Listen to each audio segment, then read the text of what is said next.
প্রথম প্রথম আমারও একটা সন্দেহ ছিল, বোধহয় যাইতেও পারে। এখন কতগুলো সার্ভে হয়েছে, সার্ভে বুঝেন, জনমত যাত্রায় একটি সানের নামে সার্ভে কমিটি বলেছে তারা 42, আমরা 32। 3 মাস আগে, সর্বশেষ 2 সপ্তাহ আগে ব্রাকের একটা সার্ভে হয়েছে, এটা তো তাদের গণনার লোক, খালি আমাদের 1-2 পয়েন্ট কমায়। তারা বলছে তারা 12, আমরা 10.5, 10.47। তা আগে পার্থক্য ছিল 10%, এখন পার্থক্য কত হয়েছে? 1.5%। 100 ভাগ করলে 3%, তো ব্যবধান কমতেছে না বাড়তেছে? আর যদি একটা বাড়ে আর একটা কমে, তো পাল্লা এরকম হয়ে যাবে।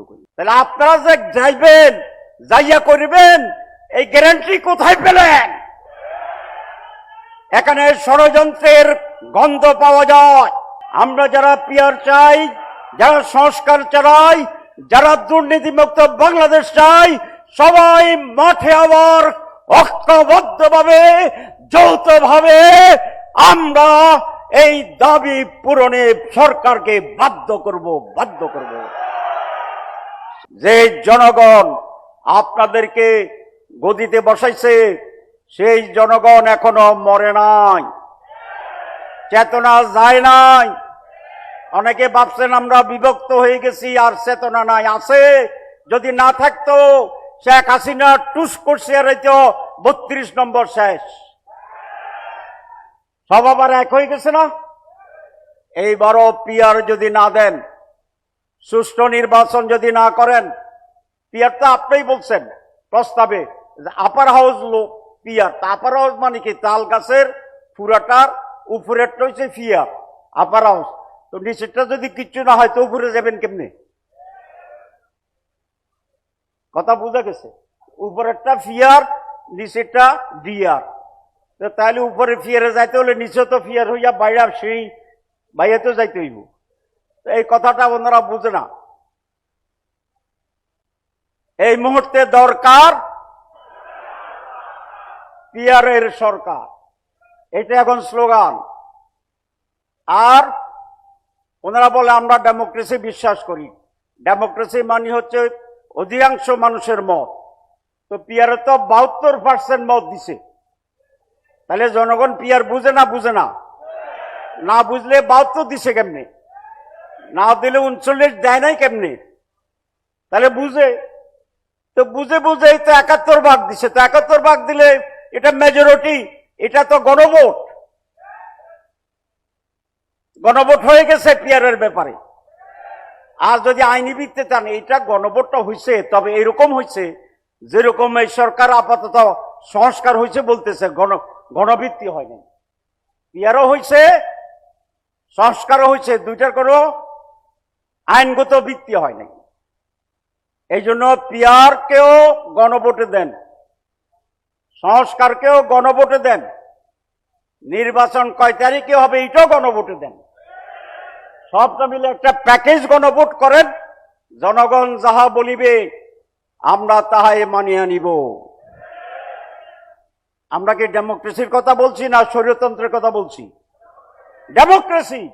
আর যারা মেজরিটিকে না মেনে ক্ষমতায় যেতে চায়, এটার নাম কি? ফ্যাসিবাদ, স্বৈরাচার।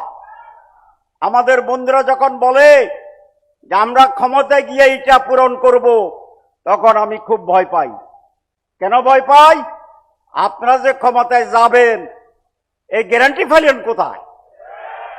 এই গ্যারান্টি তো হাসিনা পাইছিল। হাসিনা আগেও জানতো ভোট ছাড়া আমি এমপি, আমি সরকার, সেটা সেই জন্য সে আগে বলে দিত। 41 পর্যন্ত সে প্ল্যানিং ঘোষণা করে দিছে। তাহলে আপনারা যে যাইবেন, যাইয়া করবেন, এই গ্যারান্টি কোথায় পেলেন?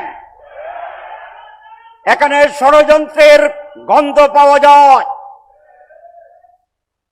একটি ব্ল্যাক পরিকল্পনার গন্ধ পাওয়া যায়। যেন তেনভাবে ভোট কেটে নির্বাচন হওয়ার আর একটি গন্ধ পাওয়া যায়। আপনারা যাবেন, প্রথম প্রথম আমারও একটা সন্দেহ ছিল, বোধহয় যাইতেও পারে। এখন কতগুলো সার্ভে হয়েছে, সার্ভে বুঝেন, জনমত যাত্রায় একটি সানের নামে সার্ভে কমিটি বলেছে তারা 42, আমরা 32।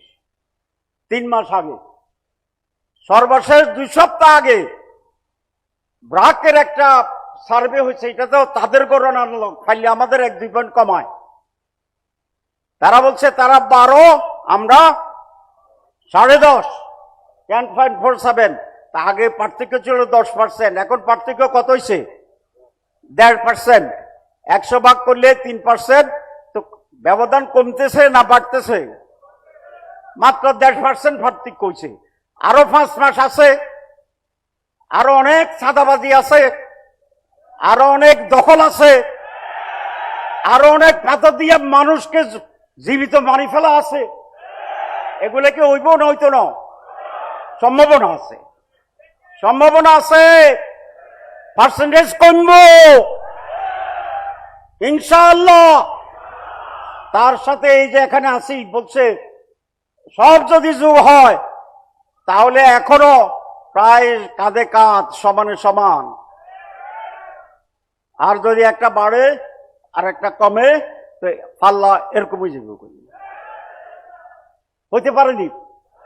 এখানে আমাদের সেক্রেটারি বলছেন, ওরা বলছেন দেখেন তারা দেখেন নাম পড়তাম যে একদিক থেকে সব মেজর দল, 7টা মেজর দল আছে। এটা আমার লাস্ট কথা, নোটিশ দিতে হবে না। লাস্ট কথা হচ্ছে এই 7টা মেজর দল বাংলাদেশে।